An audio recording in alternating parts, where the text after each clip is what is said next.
Hello and welcome to this video. I'm Marcus Hayes and today I've got some footage to show you that I shot weeks ago, but I've only recently got round to editing. It's all to do with the ST170 engine that's soon going to be going into MOREDOOR, my MOREDOOR Mark II Escort, so I hope you enjoy the video and I'll see you here afterwards. Right, so I've got a bit of time on my break today to spend on this ST170 lump. As I showed you in my last video, I have started grinding away the rust on the block and stuff and getting it ready to be painted. Now on the engines that are fitted to both of my Escorts at the moment, when I painted those blocks, I basically masked up the water pump housing and stuff to paint the block. But because I want to change pretty much every gasket on this engine, I'm actually going to remove this, which will then make it a lot easier to get in there and grind away any rust and paint the block. So the first thing I'm going to do today is remove all the stuff on the front of the engine so that then I can remove the water pump housing. So I've got to take off this plastic cover, take off this metal cover which is the front engine mount when it's fitted to the Focus. These pulleys are all now loose, so I can get them out of the way, and there's another plastic cover at the bottom there. And then I'll be able to get to the bolts that actually hold the water pump housing on. Yeah, the weather's a bit iffy, it keeps trying to rain, which is why I'm doing it inside the garage.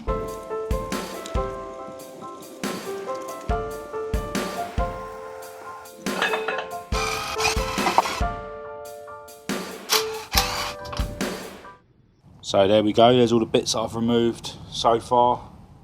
And with these bits off, it'll make it so much easier to clean them up. As I said before, I'm not sure if I'm going to need to shave that off or whether I can just put the normal blacktop one on so that my alternator kit bolts to that bolt.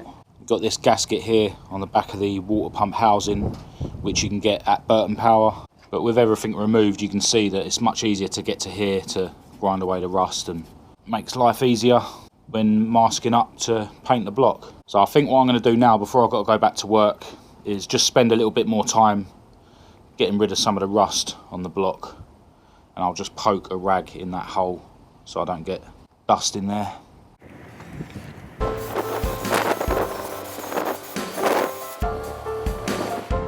Just thought I'd get the crank sensor out of the way. This bit is an absolute nightmare to remove once it's on the stand.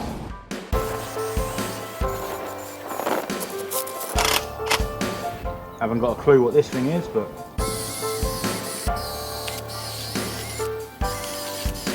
so yeah, at this stage, I'm literally just getting rid of all the loose rust and scabbiness. This side of the block looks pretty good.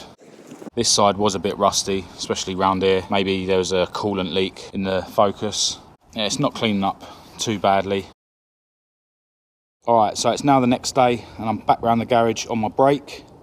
I don't have loads of time today. We'll just see what we can get done. The weather's looking a lot better today at least. Right, I think what I'm going to do first is remove all these studs that are in my way. I might leave that oil pressure switch in there because that will prevent dirt getting inside. And I don't have any WD-40, so that could make this fun, shall we say. So luckily for me, they all came out quite easily. I think I'm going to remove this oil cooler thing here now, and then I'll be able to just screw the oil filter back on to stop dirt getting in there.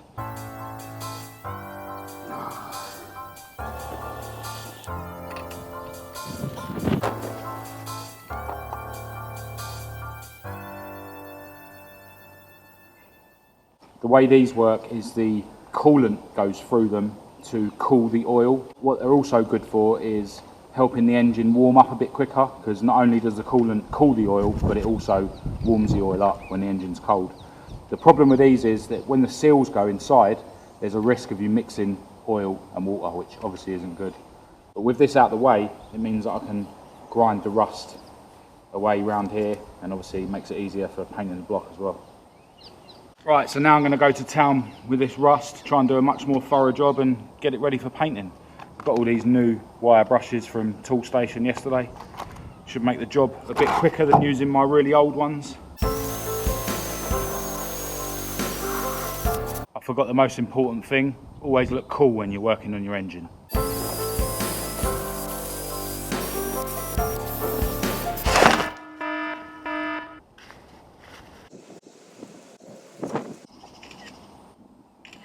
Right, so I think you can see what I'm trying to achieve. It's going quite well. I've been at it for about 25 minutes. Most of the rust is removed. Still little bits here and there, but I'm not being too fussy. It's going in a rat-look car at the end of the day. But, you know, spending the time doing this and then painting the block will make it look a million times better. All right, so day 3, back round the garage again on my break. The weather has been really dodgy, but it looks like it's drying up now, so you all know what's going on. So I'm just going to crack straight on with it and try and get this side looking as good as the other side. Bought another pack of wire brushes from Tool Station. It's starting to rain again. I'm going to have to do this inside the garage, I think.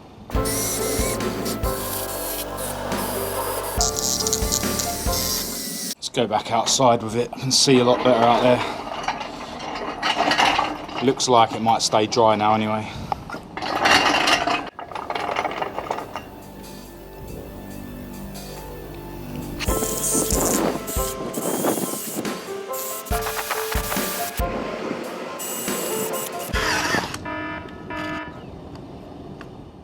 Right, so I'm getting somewhere with it now.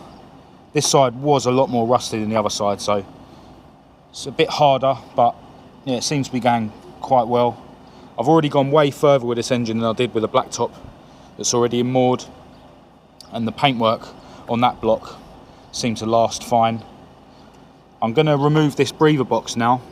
As you can see, I've gone quite heavy with a wire brush to get rid of the rust on this. It's quite badly pitted. I'm not sure if I'm going to use this breather box or the one that's already on MOREDOOR's blacktop. I'll just decide afterwards, but while it was attached to the engine I thought it'd be a lot easier to remove most of the rust. I'm actually going to spray this with etch primer quickly because it is so pitted, and then that should slow down it re-rusting.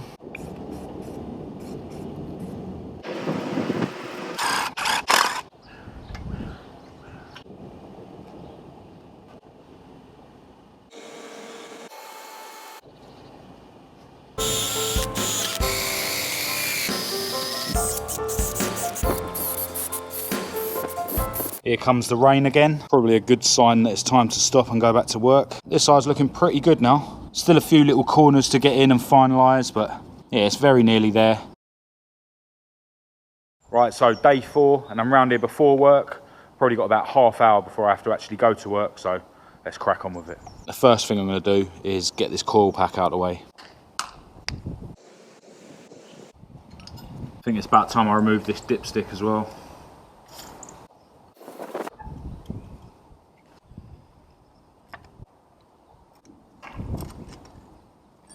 Right, so as you just saw, I've removed all the studs from the head now. I'm just going to give the head a quick clean up. I've pushed the bits of tissue and rag into the ports so that once I've finished cleaning up the head with a wire brush, I can then use a sanding block to clean up the face where the exhaust and the inlet manifold go.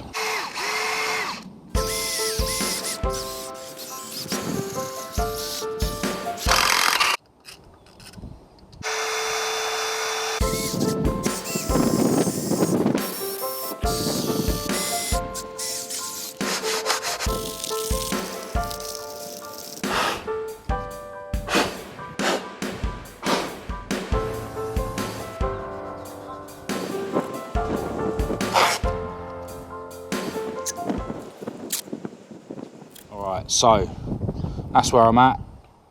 But I'll be back here on my break, so I'll see you in a couple of seconds.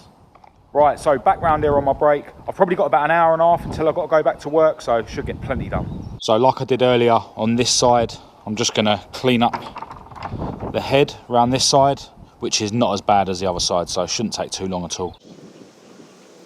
And although this engine probably will be run on carbs, I'm probably going to need this cam sensor to run the VVT. Alright, so I've started masking it up and that. I think what I'm going to do now is go over the whole thing with some sandpaper just to key up the surface anywhere where it's not been bare metalled or keyed so far, and it'll also remove any surface rust that might have started appearing since I attacked it with a wire brush. Yeah, most of it looks pretty keyed already. I'm just going to basically make sure that I've gone over every inch of this block so that it's all keyed up. Yeah, I think actually I'm going to use this green scotch instead of sandpaper. go over some of these areas again with a wire brush, I think.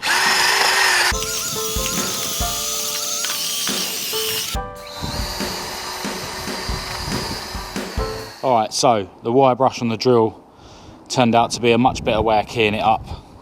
The Scotch wasn't really doing much. Anyway, I think I'm going to draw the line there.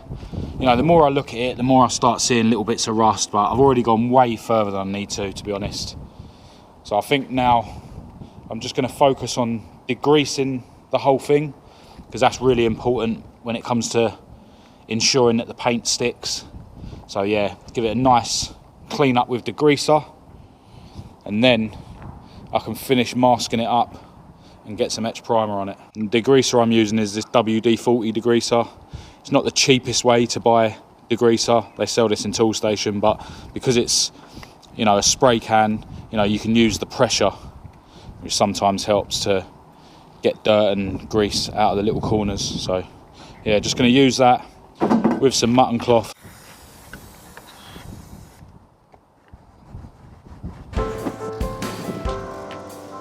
What I'm doing is I'm doing like a couple of inches at a time and then moving down, because you know, I want to get this bit thoroughly-ish clean and then move down, otherwise the dirt from here will just be landing on that bit anyway.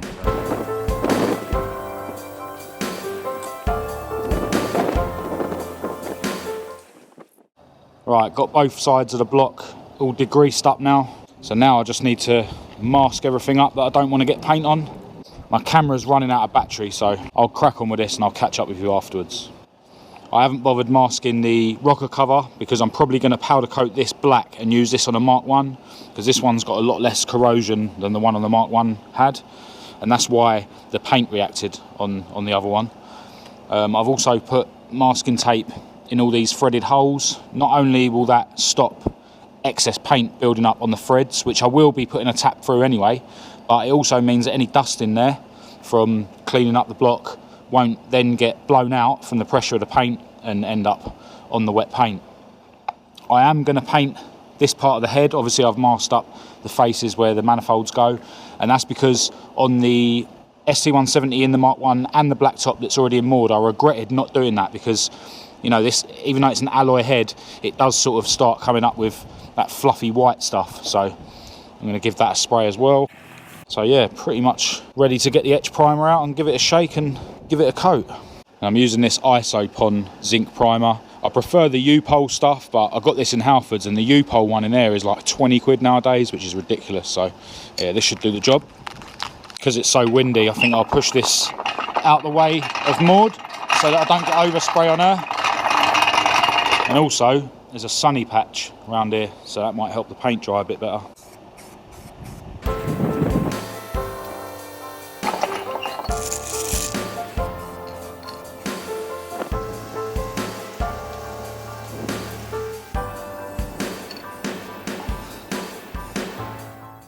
Right, so that's the block all etch primed.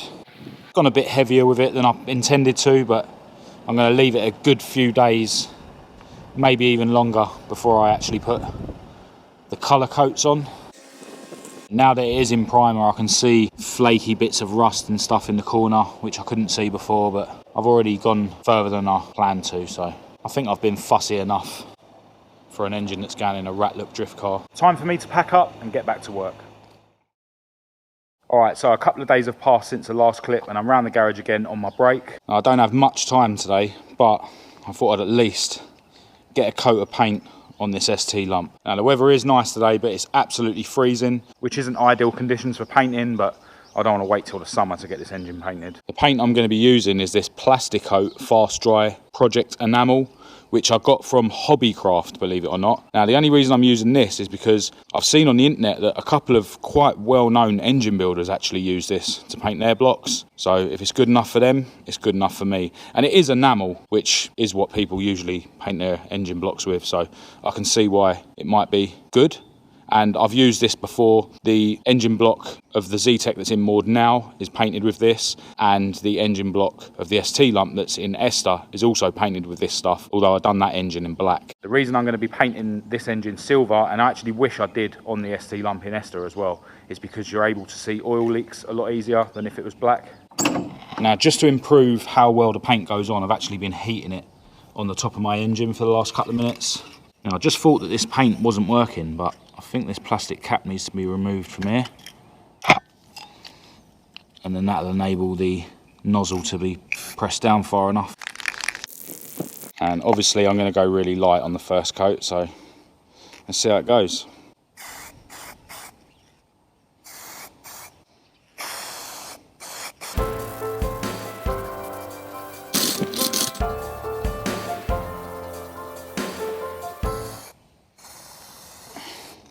Yeah, it's not looking too bad at all. The other side definitely looks better, especially when I turn it around so that it's in the sun. So yeah, this paint actually goes on quite well. Nice pressure from the nozzle as well. So the only thing is, because it only comes in these really small cans, it's quite expensive. I think they're like £4.50 each, and I bought 3 of them. They do bigger cans, but those ones don't specifically say enamel on them, so I'm not really sure if it's the same stuff, so I always get the little ones. Alright, so there's been a bit of a change of plan. I decided to give the engine another coat today, and I've now carefully pulled off all the masking. I'm quite happy with how it turned out. At the end of the day, it's going in a Ratlook drift car, so it's more than good enough. I've removed the tape from the manifold faces and I've put rags in there instead. In the past, I've left tape on there too long and then it's just a mission to get off. So the front obviously looks terrible, but most of that's covered with covers. Now, as I did with the blacktop that's in MOREDOOR at the moment, the air box will be black, so it just gives a bit of contrast of colours. I think it looks pretty cool. And I think I might actually do the alloy lower front cover black on this as well. I may even paint the water pump housing black and the water pump. I might go for that look. I'm not sure yet, but even this bit, it's just whether I can be bothered to clean it up and prep it enough to actually paint it.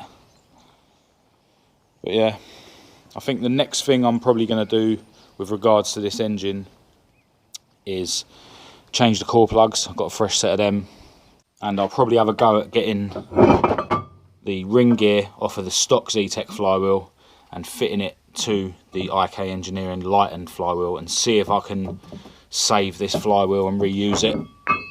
I'm not sure if Carlo would be able to skim the face of where the crank sensor sits slightly for me so that I won't have to space that out of a washer, but I don't know. The first thing I'm going to do is try and get the ring gears swapped over, because if I can't do that, this will be going in the scrap.